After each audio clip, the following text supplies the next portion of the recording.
Reverend Dr. Parker in that reading gently lets us realize that to be white in America is to be culturally shaped, to not know and not want to know the actual context in which we live.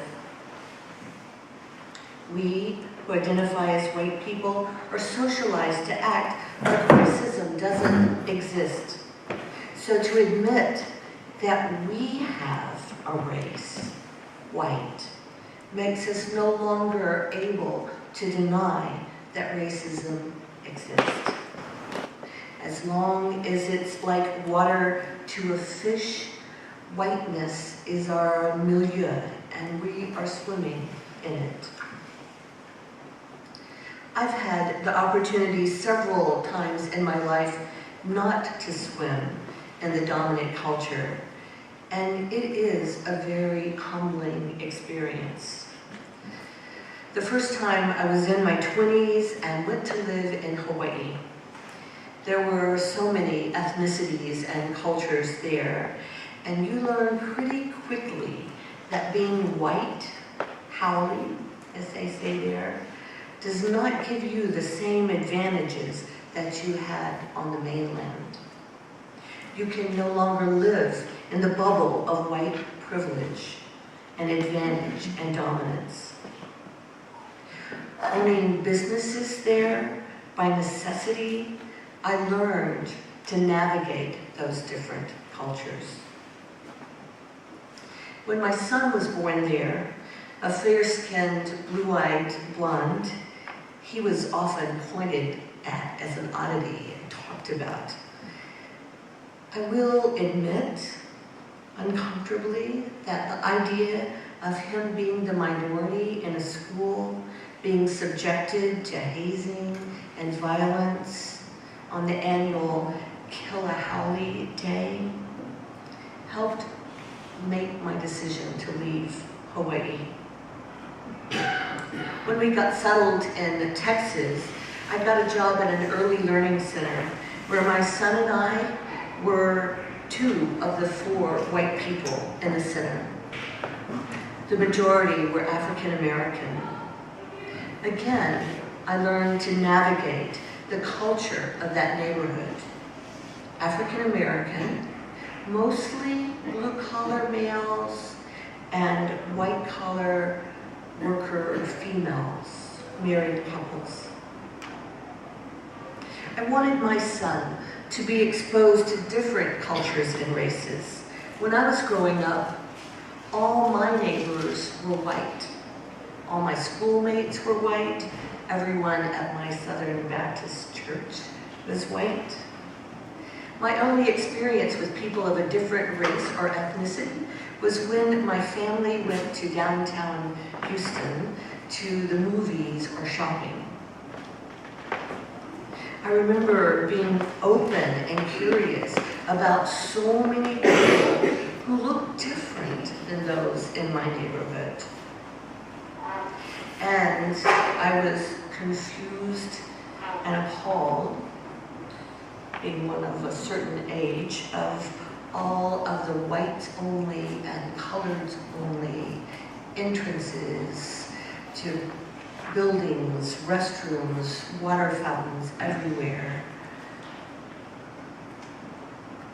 When I was in 6th grade, I had experiences about race that again confused me and appalled me. For the first time, we had Mexican children in our school. Up until then, absolutely everyone had been white.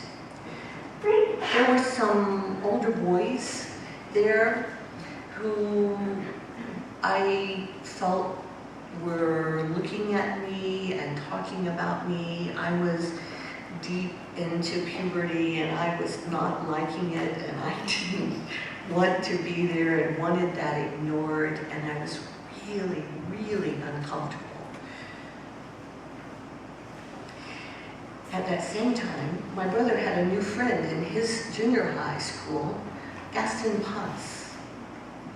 And it was hard to deny that part of puberty that there was an attraction there. I just didn't understand those two ways of feeling, of how those boys could make me feel so yucky, and Gaston could make me feel so yummy. So we eventually became an item in today's lingo. Until one summer day, my father gave a message to my mother that he wanted to have a meeting with my brother and I and her when he got home from work. We gathered in their bedroom. My brother and I sat on the couch there waiting, not knowing what was going to be.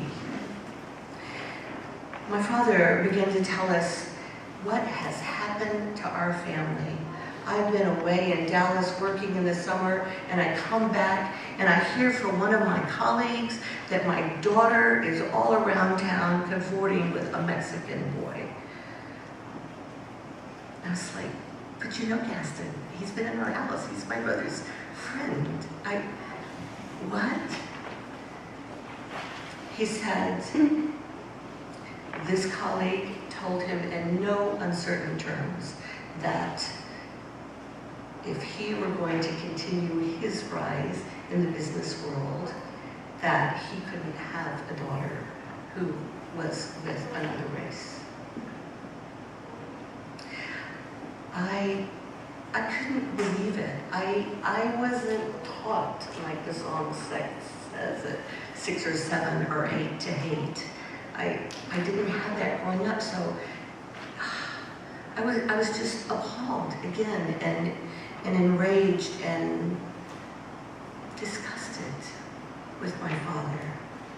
You know, he who had been on this pedestal of, for me, such admiration and respect, just toppled right off. Then I had to tell Gaston that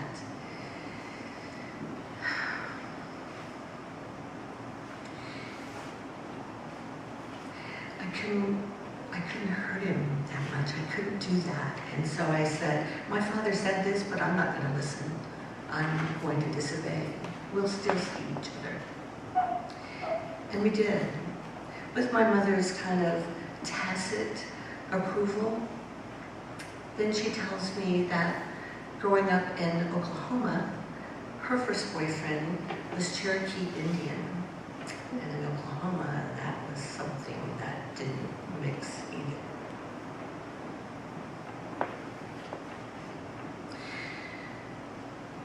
It's been over 40 years, and still when I talk about it and remember what it was like that hot summer night and being there, I feel that pain, I feel the shame.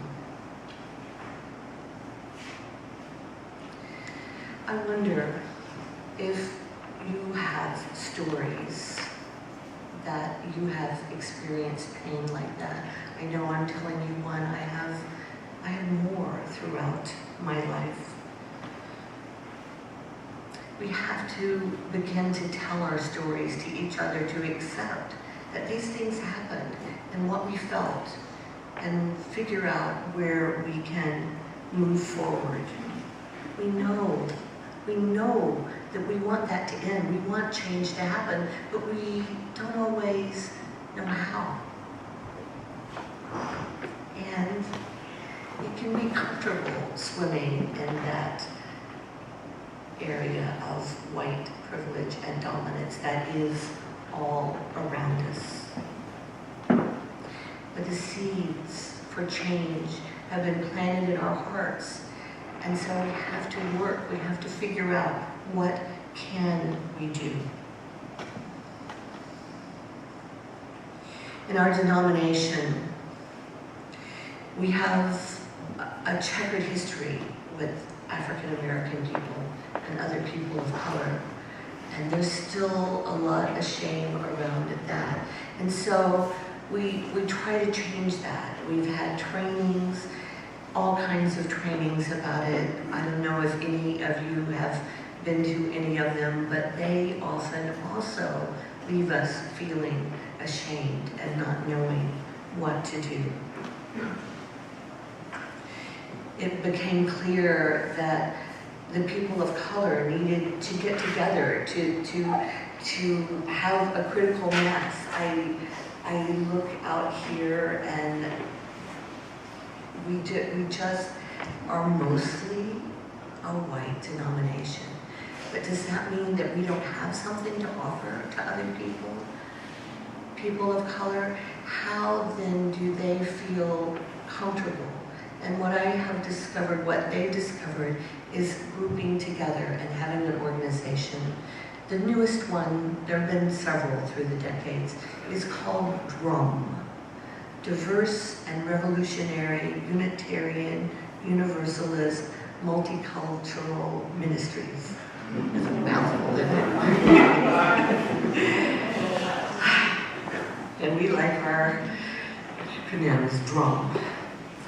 Early on, though, they figured out that the people who had this seed in their heart, who wanted to change, had so much work to do around their own shame and their own identity and accepting, like Dr. Parker talked about, that we do have a race and we are a part of this, that they asked the white people to leave and form their own organization and work on their own issues, but support them in their pathway of finding ways to be involved more. That organization is called ARE, Allies for Racial Equity.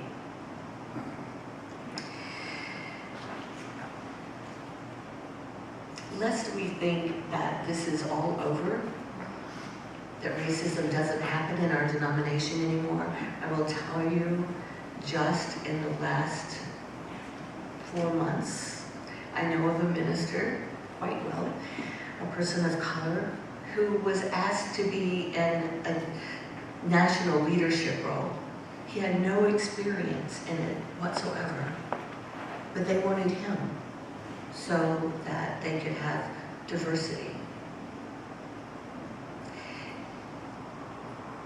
When I hear that, I think, oh, that's something we want to try to do, but hearing it from his viewpoint of what that feels like makes you think about it in a totally different way.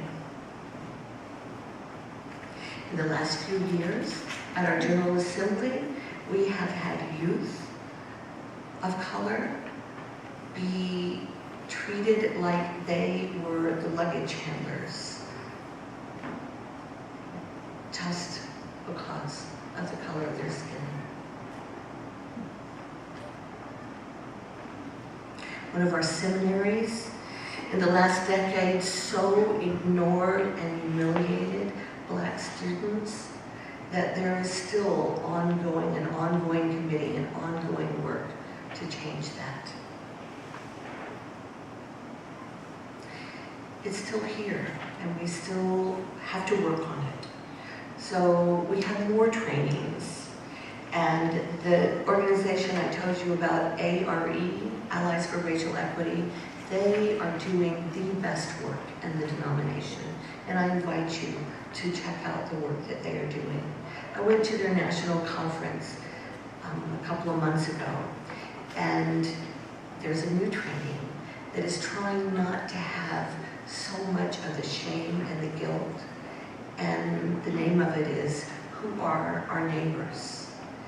And it is looking at our cultural competencies, about learning about other people before we jump in and think that we know something or expect it to be in a certain way, like the minister who was asked to be in the leadership role.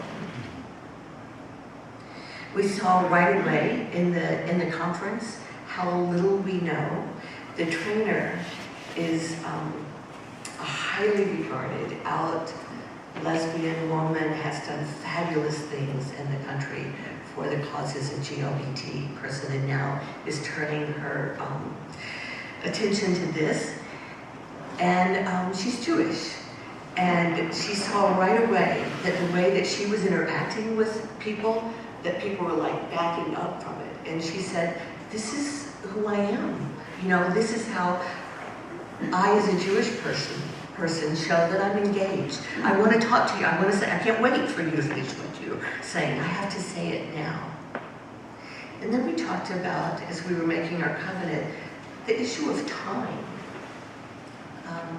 Time for Unitarian Universalist is sometimes a difficult topic. And then when you add different ethnicities, it's like it's friction waiting to happen. Are we going to start on time? What is on time? So you have to learn these things and talk about them. So the training, and in that I learned things about racism in this country that I never knew. I thought I knew the history of this country and loved the history. I am a Yankee Doodle Dandy, literally born on the 4th of July, rah rah America. And to hear our founding fathers in a different way, yes, they had those wonderful ideals, but they also made in those founding laws and documents ways that kept white people separate. And I hadn't read Howard Zinn. Any of you read The People's? Yeah. A whole different way of looking at our history. That it was very intentional that on one side of a wall was drawn, and there were white indentured servant people on one side, and African American and Native American on the other side. And the laws gave those white people privilege so that they wouldn't keep coming together and saying, why are we being treated like this? Because that 99% of that day was being treated by the 1% really, really badly. When you think about slavery, when you think about indentured servitude. So I encourage you to, if you haven't done that, to read that, to look at Tim Weiss, an angry white man who is one of the leading activists in this country of looking at white privilege. It is us who are the dominant culture. It is up to us to learn these things and change these things. The training that I went to, Who Are Our Neighbors, doesn't have that level of shame and guilt. It talks about learning in a developmental level and being an educator.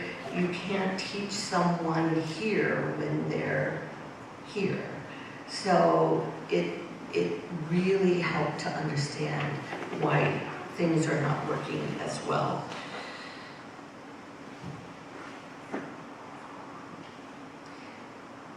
We can't do this work alone. We have to do it together. We have to figure out things, and then we have to figure out ways that we can make these changes, because I think that we all want the change. We want everyone to know their full humanity. That's why this is holy work, and why I bring it to you today, as uncomfortable as it is to talk about it. So that we can support each other. We can think about making our own allies for racial equity groups. Instead of just having the national one, we can have local ones, and we can read books together. We can have films. We can have discussions.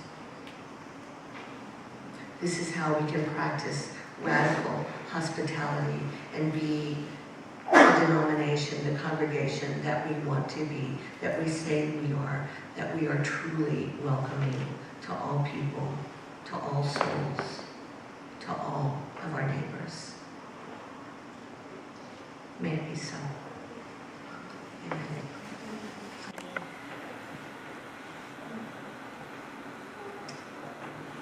We're going to rise and by